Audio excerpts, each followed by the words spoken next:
नमस्कार, आपका स्वागत है आपके अपने YouTube चैनल में। मेरी लास्ट वीडियो में मेरे द्वारा आपको समाज में फैल रहे 376 रेप केसेस के बारे में जो वर्तमान में परिस्थिति चल रही है उस संबंध में बताया गया कि किस प्रकार समाज में झूठे अपराध दर्ज किए जाकर नव युवाओं को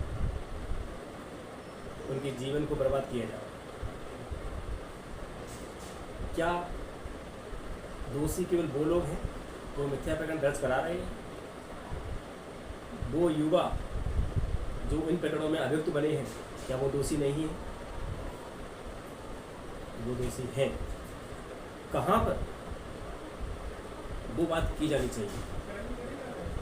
उनका दोष ये है कि उन्होंने अपने माता पिता की बात नहीं मानी, अपने परिवार के सिखाए गए संस्कारों को भूल गए और समाज में फैल रही व्याप्त कुरीतियों को साथ देते हुए उन चीज़ों को करने में लिप्त हो गए जिसके लिए सदैव उनको मना किया गया। लिव इन रिलेशन क्या भारत में स्वीकार है? कब से? भारत के सामाजिक मूल्यों में लिव इन को कभी स्वीकार नहीं किया गया। पश्चिमी सभ्यता के वशीभूत होकर बॉलीवुड में दिखाई जा रही इस घृणित व्यवस्था को समाज के लोगों ने स्वीकार करने का प्रयास किया। किसने? उस सोच के व्यक्ति ने जिसको लगता है कि हमारे पुरखों द्वारा बनाई गई वैवाहिक व्यवस्था सही नहीं थी। इस लिव इन के माध्यम से हम जब चाहे एक साथ निवास कर सकते हैं, रह सकते हैं, अपने इस शारीरिक भोग वासना का उपयोग कर सकते हैं। लिव इन में रहना सीधी सी बात है, भोग विलास के लिए तो है, उसमें आपका कोई जीवन तो नहीं बन रहा, आप किसी परिवार का निर्माण तो नहीं कर रहे। क्या लिव इन में रहने से आपके माता पिता खुश हैं? चाहे वो एक स्त्री हो, चाहे वो पुरुष हो, वो अपने परिजनों से पूछे क्या उस के लिव इन के उस रिश्ते से उसके घरवाले खुश हैं? क्या वो अपने बच्चों को खुश दिखना नहीं चाहते? वो देखना चाहते हैं और वो जानते हैं कि इस संबंध का परिणाम घातक होगा और वो होता भी है। हम समाज में देख रहे हैं जब इस तरह की घटनाएं होती हैं तब कहीं ना कहीं ये बात निकल के आती है कि ये लोग तो आपस में साथ रहते थे, फिर ये ऐसी घटना कैसे हो गई? ऐसी घटना इसलिए हुई तो उनके बीच कोई बंधन नहीं था, केवल एक सेक्सुअल अटैचमेंट था। कहने में बुरा लग सकता है पर ये बड़ा गंभीर प्रश्न है कि शारीरिक वासना पूर्ति के लिए हमने अपने जीवन मूल्यों का ह्रास किया और अपने जीवन को संकट में डाला, अपने माता पिता के सम्मान को ठेस पहुंचाई और अपना भविष्य बर्बाद कर दिया। लोग चाहते हैं अब इसका बचाव बताया जाए। किसी भी चीज़ के बचाव से अच्छा है उसको प्रारंभ में ही समाप्त कर दिया जाए। तो मैंने आपको 3 तरह की घटनाएं बताई थी जो वर्तमान में मिथ्या अपराधों में दर्ज करने की प्रक्रिया चल रही है। इन रेप केसेस में हम बचाव कैसे कर सकते हैं? पहली बात करें, जहां एक लड़का लड़की आपस में लिव इन में रह रहे हैं, कहीं ना कहीं हमको इससे बचना होगा। लिव इन में रहने को अवॉइड कीजिए।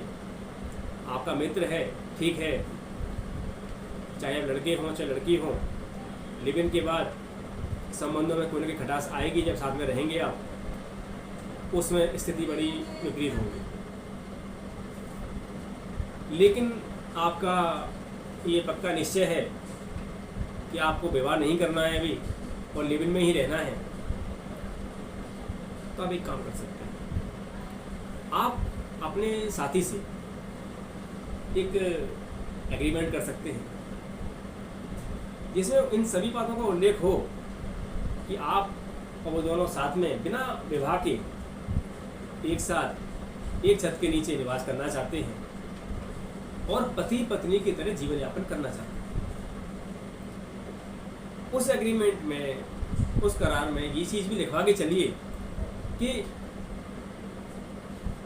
आपके उस प्रकार साथ रहने से या साथ रहने के दौरान आपके बीच अगर कोई विवाद होगा तो उस संबंध में कोई भी पक्ष शिकायत करने के लिए किसी संस्थान में नहीं जाएगा, पुलिस थाने में या अन्य क्षेत्रों में शिकायत करने की व्यवस्थाएं होती है, वहाँ शिकायत करने नहीं जाएगा। कहीं ना कहीं वो जीवन आपने स्वयं चुना है तो उसे किस तरह जीना है, इसके लिए भी विधि विधान के अनुसार आपको तय करना चाहिए। अब एक चीज़ याद रखिए, होता है आप लिव इन में रह रहे हैं, पति पत्नी की तरह साथ रहने के दौरान कभी ऐसी स्थिति भी आ सकती है कि किन्हीं कारणों से वो महिला गर्भवती हो जाए। उस स्थिति में वो जो बच्चा होने वाला है उसका भविष्य क्या होगा। तमाम परिस्थितियों के अनुसार ये आपकी उस लिखित करार में वो चीज़ें होनी चाहिए कि ऐसे होने पे उस बच्चे का क्या करना है। ऐसे किसी बच्चे का अबॉर्शन कराना कानून अपराध है। आपका जीना, आपका जीवन हो सकता है, पर आपके इस प्रकार जीने के फलस्वरूप किसी तीसरे व्यक्ति का आपके जीवन में आ जाना जो ईश्वर प्रदत्त है, उसकी हत्या करने का अधिकार आप लोगों को नहीं है। आप 18 साल से ऊपर के हो गए, बालिग हैं, आप साथ में रह रहे हैं, ठीक है, पर वो नया जीवन जो ईश्वर ने आपको भेज दिया है आपके पास, उसे समाप्त करने का अधिकार आपको नहीं है। उसका क्या होना है ये भी अपने उस करार में निश्चित कर लीजिए। अगर आप ये चीज़ें पहले लिख के रखेंगे तो 99% चांस इस बात के हैं कि कभी अगर किसी विवाद के फलस्वरूप आप लोगों में कोई पुलिस थाने जाता है या कोई शिकायत करता है तो वो शिकायत 376 की दर्ज शायद ना हो। अगर होती भी है तो आपके लिए बचाव भरपूर रहेगा। रिस्क तो है, लिव इन का रिस्क हमेशा रहता है, इससे बचने का प्रयास कीजिए, ये ज़्यादा बेहतर रहेगा। दूसरा, आप नवयुवा हैं, आपको प्रेम हो गया, लड़की नाबालिग है, आप विवाह करना चाहते हैं, अच्छी बात है। भारत का संविधान आपको अपनी इच्छा के अनुसार विवाह करने की स्वतंत्रता देता है, पर कुछ बंधन भी तो है। लड़की के लिए 18 वर्ष आयु निश्चित की गई है, लड़के के लिए 21 वर्ष की आयु विवाह के लिए निश्चित की गई है। आप 21 वर्ष के हो गए, अगर लड़की 17 साल 11 महीने और 29 दिन की भी है तो वो नाबालिग ही है। वो एक दिन आपके जीवन को बर्बाद करने के लिए पर्याप्त है। करना क्या है, ध्यान दीजिए, प्रेम अपनी जगह है। प्रेम में व्यक्ति अंधा हो जाता है, ये सुना है, पर जानकारी होते हुए अंधा होना ये तो कोई होशियारी नहीं होगी। आपको जानकारी दे रहा हूँ, इसको समझ लीजिए। किसी से प्रेम है, अपने परिजनों को उससे विवाह करने के लिए मनाइए। अगर आपके परिजन नहीं मान रहे, कहीं ना कहीं विजातीय व्यवस्था है और उसके परिजन नहीं मान रहे या आपके परिजन नहीं मान रहे या किसी के परिजन नहीं मान रहे, इन परिस्थितियों में उसके 18 साल होने का वेट तो कीजिए। जब वो 18 साल की होगी, उसे पूरा अधिकार होगा वो किसके साथ जीवन यापन करे, किससे विवाह करे। पर उसके 18 साल की होने से पहले आप उसके साथ अगर किसी प्रकार का शारीरिक संबंध रखते हैं या उसके साथ कहीं चले जाते हैं, अपना घर छोड़ देते हैं, तो ये मान के चलिए, अगर आपने घर छोड़ा, उसको साथ में लेके गए, तो आपके खिलाफ अपहरण की शिकायत तत्काल रूप से दर्ज की जाएगी। पुलिस आपको अरेस्ट भी करेगी और न्यायालय से आपको सजा भी होगी। आप ये कह सकते हैं कि साहब मैं तो उसकी मर्ज़ी से गया था, उसकी भी मर्ज़ी थी। पर आप ये याद रखिए, 18 साल से एक दिन कम की भी अगर कोई महिला है तो उसकी मर्ज़ी का कोई महत्व नहीं है। उस स्थिति में जब लड़की नाबालिग है, उसके माता पिता की मर्ज़ी ही सर्वोपरि है।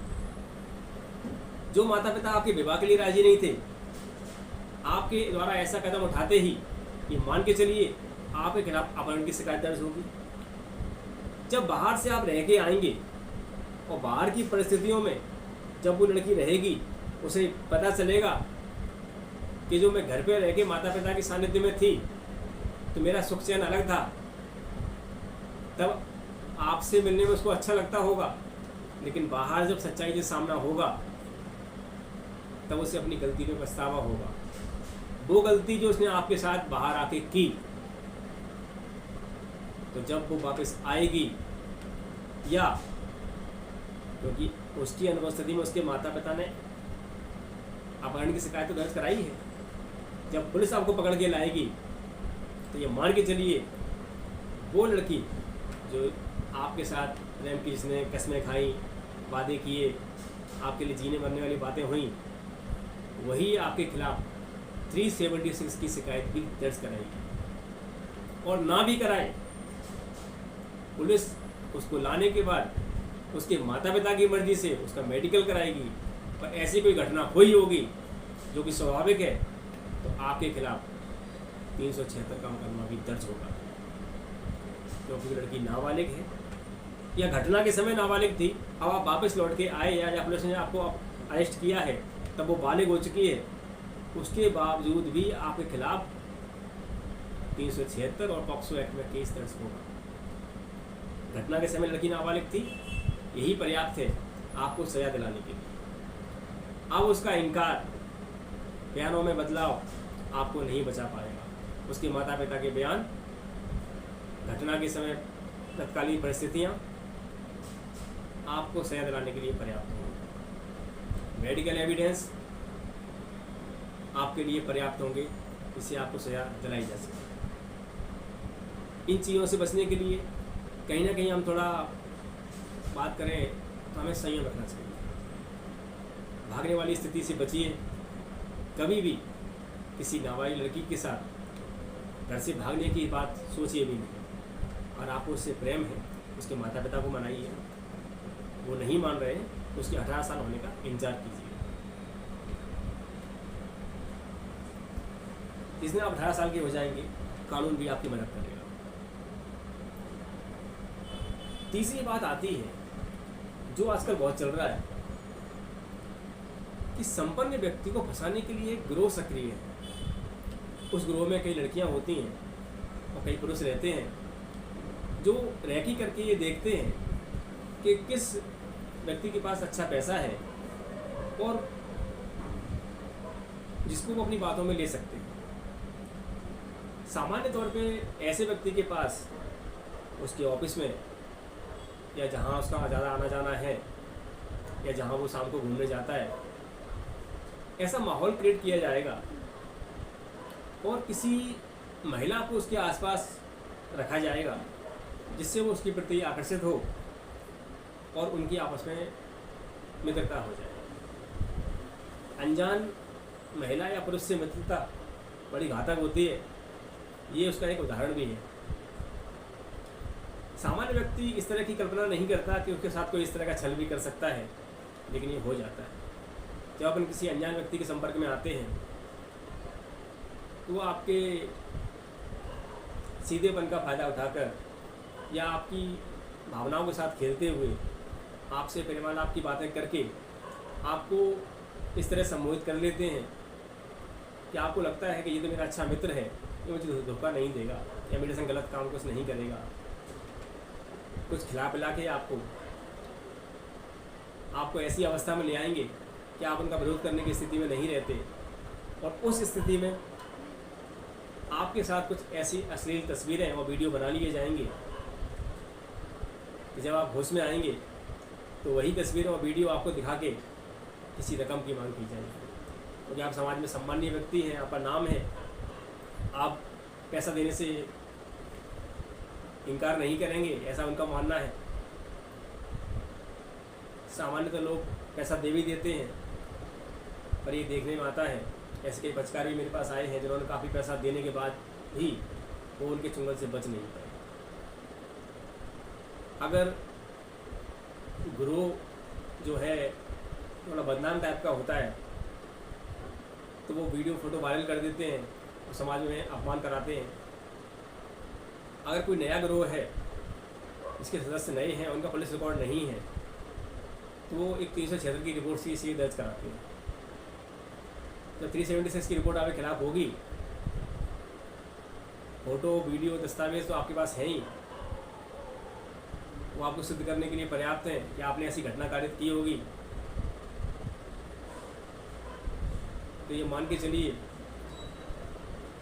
आपका जीवन समाप्त होने की स्थिति में आ गया है, सामाजिक जीवन आपका समाप्त है। बचने के लिए तरीका यही है कि ऐसे अनजान लोगों से हमें दूर रहना है। बचें कैसे? केवल दूर रहने से बच सकते हैं। हाँ, अवॉइड कीजिए, ऐसे लोगों को अवॉइड कीजिए जो आपके आसपास इस तरह घूम रहे हैं, और कहीं ना कहीं आप अपनी सिक्स सेंस को जगाइए। आप समझ जाएंगे कि ये व्यक्ति आपको कहीं ना कहीं किसी गलत इरादे के साथ ही मिलने आ रहा है। अपने घर, ऑफिस या जहाँ पर आप ऐसे एटमॉस्फेयर में हैं जहाँ पे आप अकेले हैं, तो सीसीटीवी कैमरे की व्यवस्था रखिए।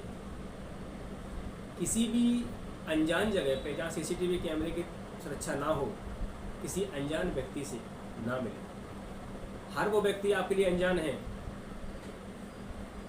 जिससे आपकी मुलाकात बहुत नई है। हालांकि कई बार देखने में ये भी आया है कि आपके कई पुराने परिचय वाले भी आपके साथ गलत इस तरह का व्यवहार कर देते हैं और आपको फंसा देते हैं। अच्छा तरीका यही है, सीसीटीवी कैमरे के निगाह में रहें और अपने आप को इन चीज़ों से बचा लें। अगर आप सोचते हैं कि हम उनको पैसा देके बच जाएंगे, तो ये भी आपकी गलतफहमी है। वो आपसे भरपूर पैसा वसूल करेंगे और जब पैसा आप देना बंद कर दोगे तो आपके खिलाफ कार्रवाई करेंगे। एक तरीका ये भी है कि जब आपके संग ऐसी घटना घटी तो पहले दिन ही उस घटना के बारे में अपने शहर के किसी बड़े पुलिस अधिकारी से उसकी बात शिकायत करें, उसकी जानकारी दें, उनको बताएं कि ऐसी घटना आपके साथ हुई है और वो आपको इस तरह ब्लैकमेल कर रहे हैं।